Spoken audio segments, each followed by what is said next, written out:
Assalamualaikum warahmatullahi wabarakatuh. Jumpa lagi dengan channel Handrason Napoleon Berbagi Cerita. Ini saya akan mewawancarai Bapak siapa Pak namanya? Yahya, Pak Yahya. Pak Yahya. Nama Nabi Pak ya? Ya, sedikit lah mirip emang. Yahya doang. Yahya doang. Oh, Tidak kata embel-embel. Cuman kalau di aslinya beda. aslinya apa? Terlalu tinggi namanya, nggak usah disebut Yahya aja, Pak Yahya aja.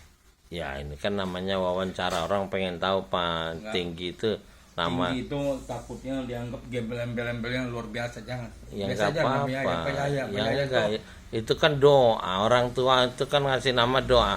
Bapak ini kan terlalu merendah. Padahal sebetulnya Bapak itu mungkin ya itu tadi di mata Tuhan, di mata pencipta kan belum tentu seperti pandangan orang di mata dunia gitu loh Pak Yahya. Jadi ada bagusnya Bapak kasih tahu, sebab mungkin kalau kayak saya ini mungkin bisa ngelihat Bapak dari kacamata bukan dunia. akhirat.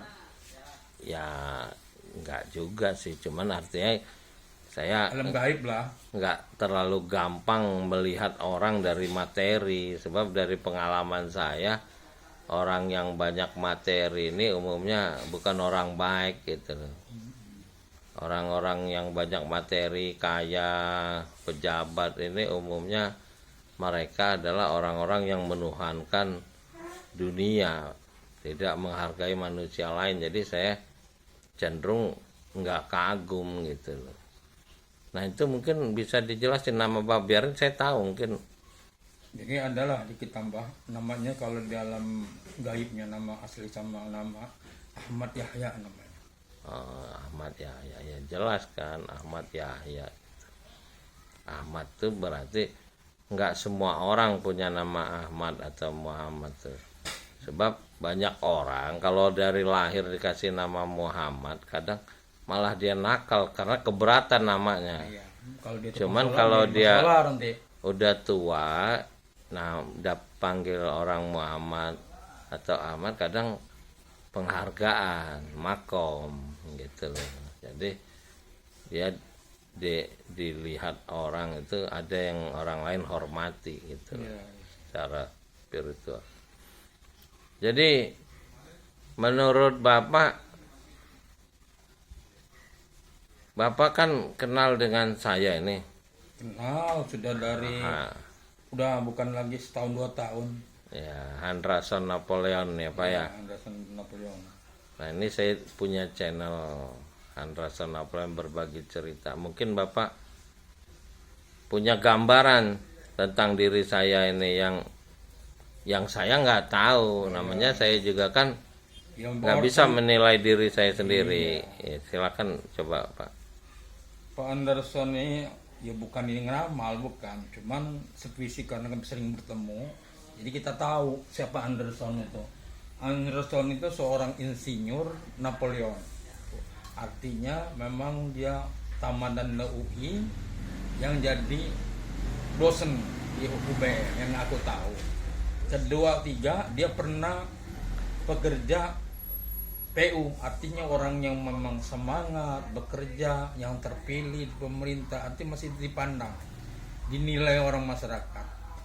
Jadi di mata dosen juga, maka disebut pendidik karena dinilai seorang pendidik dia punya berpikir yang luas, orangnya gagah, awet muda, pandangan luas, dan membagi rezeki. Nah itu aja yang aku tahu.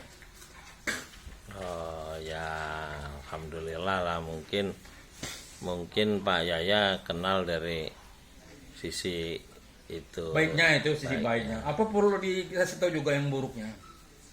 Gak usah lah ya. Ya kalau Bapak ngasih tahu yang buruknya berarti Bapak dosa nanti.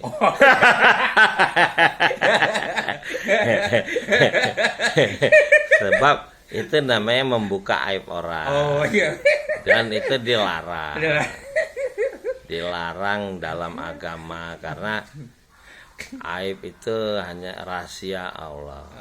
Kalau kita membuka aib orang, nanti aib kita dibuka sama pencipta langit dan bumi. Bukan, ini baik dan buruk bukan cerita sama orang lain, pribadi di antara Ya kita. cuman ini kan nanti akan didengar orang ini. Artinya gini ya, saya secara pribadi kan juga banyak mengalami orang nggak Pak Yahya, Pak Ahmad Yahya ini nggak usah cerita kejelekan saya, tapi saya banyak menerima perlakuan dari orang yang membenci saya, nggak suka sama saya.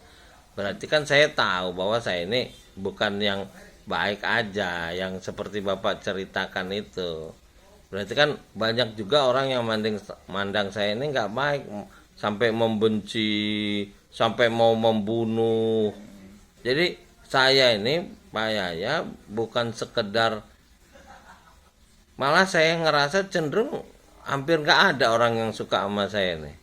Cenderung perasaan saya. Cenderung aja itu.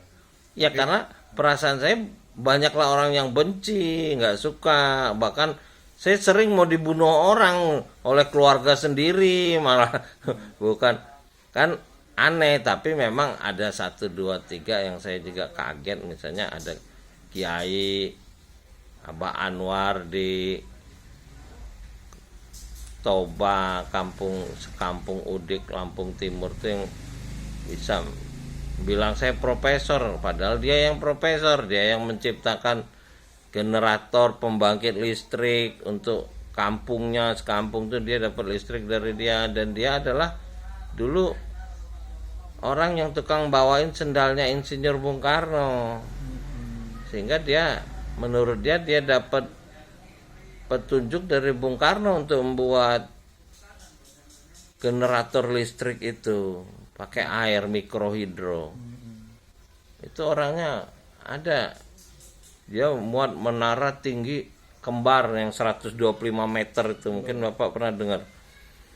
Itu menggambarkan menurut dia Pancasila itu akan nanti diakui dunia, mungkin ya maksudnya setelah 125 tahun dari penggalian Pancasila itu sendiri, atau mungkin setelah Bung Karno mencapai umur 125 tahun, karena dia lahir tahun 1900. Mungkin kalau dia umur 125 tahun berarti di 2025 ini dia akan mencapai angka 125 tahun. Jadi itu tinggi menara itu 125 tahun tuh berhubungan dengan Pancasila dan Bung Karno.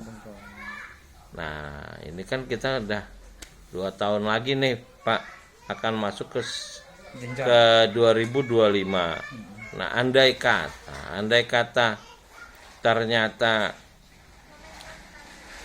pada tahun 2025 setelah 125 tahun Bung Karno lahir, Pancasila ini kan sudah teruji. Artinya teruji dia masih ada sebagai dasar negara Republik Indonesia ini, tetapi banyak sekali justru aparat negara ini yang tidak menjalankannya.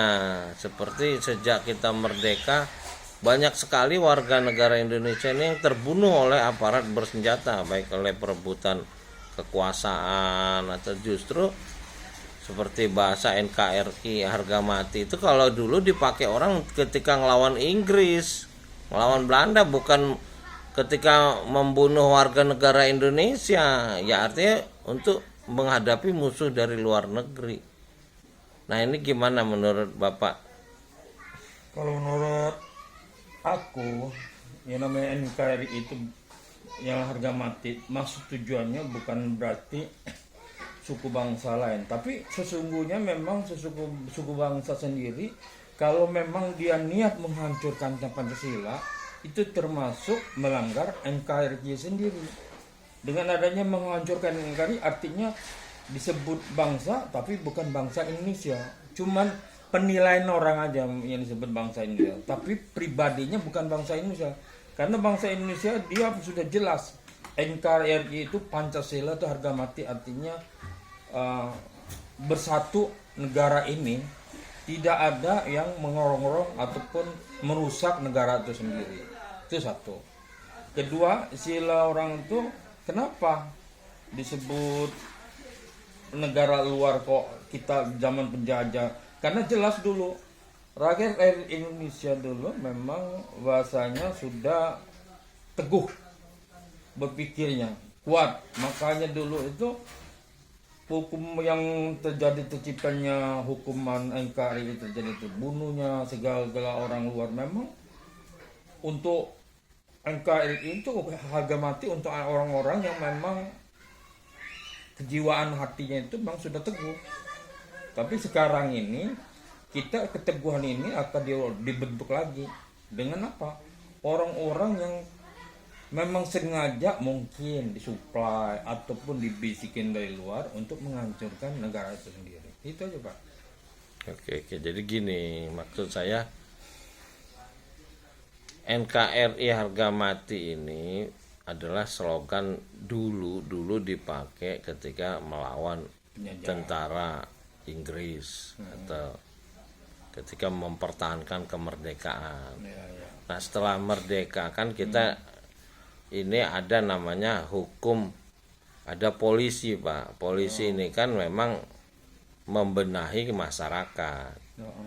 Jadi karena masyarakat kita ini warga negara Indonesia ini adalah rakyat kita sendiri, harusnya kan ada pembinaan. Jadi bukan seperti kita menghadapi musuh penjajah yang harus kita tembak gitu loh Pak, maksud saya gitu. Jadi ada pembinaan. Jadi di pembukaan Undang-Undang Dasar 45 itu kan ada kita mencerdaskan bangsa gitu loh Pak. Ya benar. Jadi sifatnya berbeda dengan kita menghadapi musuh orang asing yang mau menjajah kita kayak Jepang dan lain-lain. Itu memang kita taruhannya nyawa karena nggak ada sistem pembinaan di situ. Tapi kalau warga negara Indonesia kan dia bisa ditangkap atau dibina gitu loh, diawasi. Jadi kalau dia sistemnya tembak gitu seperti nembak Belanda atau Jepang atau Inggris, sepertinya setelah kita merdeka ini nggak cocok gitu loh Pak. Jadi bahasa NKRI harga mati itu mestinya itu nggak usah dibahas lagi karena itu udah berlaku sejak dulu gitu loh Pak. Jadi jangan dijadikan alat untuk melakukan kejahatan terhadap warga negara Indonesia. Jadi orang sekarang, aparat bersenjata sekarang menggunakan kata-kata NKRI harga mati ini bukan untuk menghadapi musuh dari luar negeri, tapi untuk melakukan perebutan kekuasaan, mempolitisasi. Jadi banyak disalahgunakan juga, sama dengan istilah-istilah nabi. Dulu nabi dijadiin Tuhan gitu loh. Jadi ada penyalahgunaan seperti sekarang ini politisasi Pancasila, seolah-olah ada orang yang setia sama Pancasila, ada yang enggak. Ini kan bukan dipertentangkan kita, tapi ada pembinaan gitu loh terhadap bagaimana orang memahami Pancasila. Jadi bukan dijadikan alat pertentangan gitu loh Pak. Karena kita udah di satu wadah gitu loh. Kita kebersamaan. Nah, inilah yang dibilang persatuan Indonesia. Ini yang dibilang Bhinneka Tunggal Ika itu kebersamaan, bukan saling merasa benar. Saya rasa itu aja dulu nih Pak ya. Kita tidak berbicara untuk satu pendapat, tapi kita saling mendekati pemahaman. Jadi Oke. dalam rangka mencerdaskan bangsa tadi. Oke Pak ya, terima kasih Pak Ahmad Yahya atas wawancara ini, mudah-mudahan bermanfaat bagi masyarakat dan kita pribadi. Amin ya rabbal alamin.